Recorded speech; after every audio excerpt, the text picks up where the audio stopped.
Brace yourself. This might just be the most shocking HOA shenanigan you've ever heard. I've lived in California for a while, and this has to be the climax of the HOA nonsense I've ever experienced. It all started in the middle of June, when the heat was suffocating and the neighborhood felt strangely restless. I began noticing something odd with my mail. The envelopes didn't look right. Edges bent, seals loose, as if someone had already handled them. Welcome to Karen Conflict. Make sure you like and subscribe for your top-notch HOA drama. At first, I ignored it. Maybe the post office was being careless. Maybe the humidity was messing with the glue. But it happened again. And again. Letters didn't feel fresh out of the mail truck. They looked disturbed, almost violated. The thought nagged at me, but I tried brushing it off. That worked for a while, until one piece of mail turned into a nightmare. I had applied for a passport renewal. That's not something you can afford to lose. Weeks went by, and nothing arrived. I checked my mailbox every morning before work, every evening after I got home, even once at midnight when I couldn't sleep. Still nothing. My nerves were shot. Finally, I gave in and called the Passport Services Division. The agent on the phone flipped through their system and said the words that made my blood run cold. It was sent out last week. That was the breaking point. Someone wasn't just peeking. Someone was stealing. And not just junk mail or catalogs. This was federal, high-stakes stuff. I stood by my mailbox that night, staring at it like it had betrayed me. The thought of a stranger pawing through my personal information made me feel sick. Who would be that bold? I replayed scenarios in my head. Porch pirates who got bored of stealing packages and now wanted letters. Maybe a scammer fishing for checks, bank info, or worse, identity theft. Could it even be a neighbor? The idea unsettled me more than anything else. Because if it was someone nearby, that meant they knew my schedule. My habits when I wasn't watching. That night, I barely slept. My mind circled one fact. Someone was out there, and they were targeting me. Before we dive in deeply, let us know in the comments where you're watching this story from. Right away, I did what any reasonable homeowner would do. I set out to catch the thief. The missing passport wasn't some small slip-up. This was serious. So I marched to the hardware store and picked up a pair of security cameras. I mounted one across the street with a perfect angle of the mailbox, and another disguised as a garden light in my yard. Now I had eyes on everything. For 3 days, nothing happened. The footage showed nothing but kids biking past, delivery drivers tossing packages, and the occasional squirrel stealing seeds from my flower bed. I started second-guessing myself. Maybe I was just paranoid. Maybe the mail really had been delayed. But then came the 4th day. I sat scrolling through the playback, half bored, when I saw movement by my mailbox. A figure moving too carefully, too intentional. My stomach dropped. I hit pause and zoomed in. My jaw clenched so hard I thought my teeth might crack. It wasn't some stranger or porch pirate. It wasn't the mailman. It was Pamela. Yes, Pamela. Our glorious HOA president, the self-appointed dictator of the neighborhood.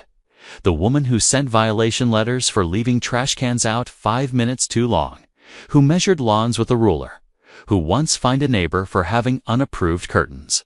And now, here she was, caught red-handed. Rifling through my mailbox like it was a community free-for-all, I printed the stills and stormed over to her. Care to explain this? I shoved the image into her hands. She barely glanced at it before rolling her eyes. Oh please, you think this is me? You must be joking. Anyone can Photoshop these days. You could get in real trouble making false accusations like this. I stood there, stunned at the audacity. I had time-stamped crystal-clear footage, and she acted like I was the criminal. She didn't even flinch. The smirk on her face told me everything I needed to know. Pamela thought she was untouchable. I could have gone straight to the police. I could have filed a federal complaint. But no, that would have been too easy for her. If Pamela wanted to play dirty, I was more than ready to roll in the mud with her. And I promised myself she was never going to see it coming. I decided to drop the polite homeowner act. Pamela had crossed a line, and the smirk on her face when she denied everything replayed in my head like a bad song on repeat.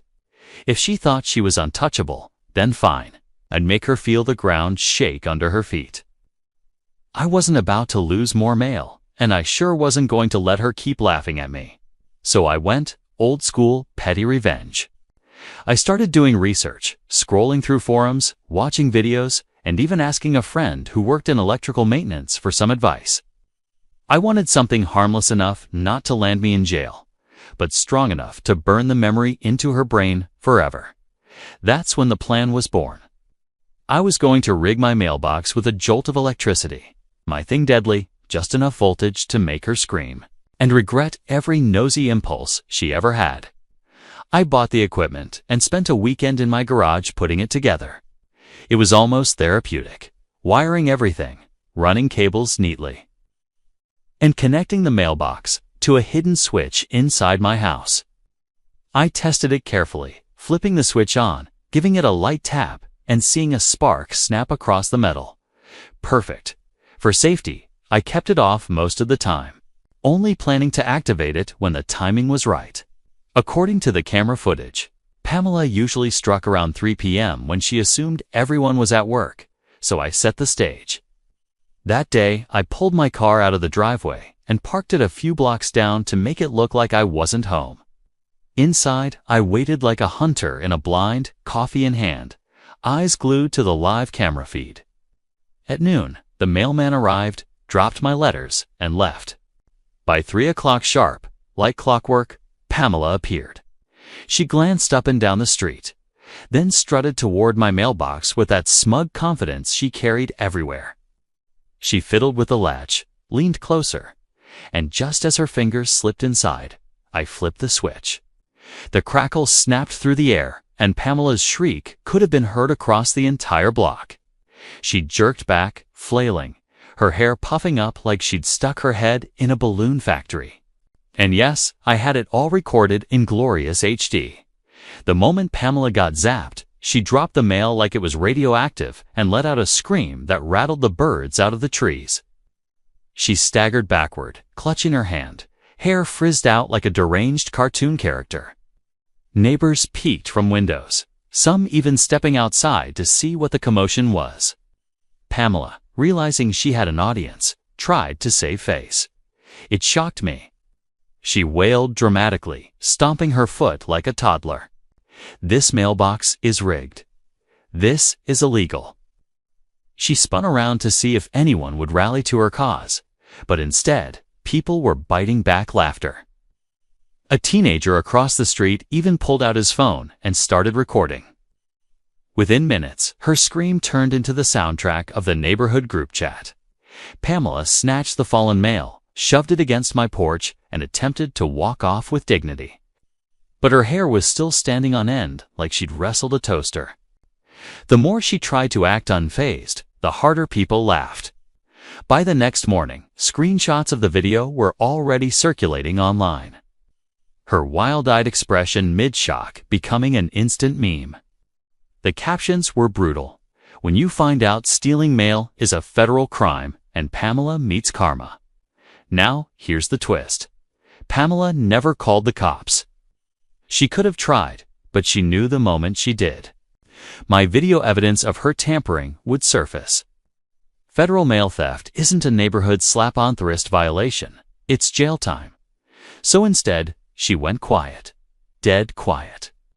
For a woman who loved to send out violation letters at 2 a.m., the silence was delicious, but the neighborhood didn't let it go. Every barbecue, every block party, every casual chat somehow circled back to the zap. And the best part? My mail stayed untouched ever since. Thanks for watching, and don't forget to like and subscribe to Karen Conflict for more. See you next time.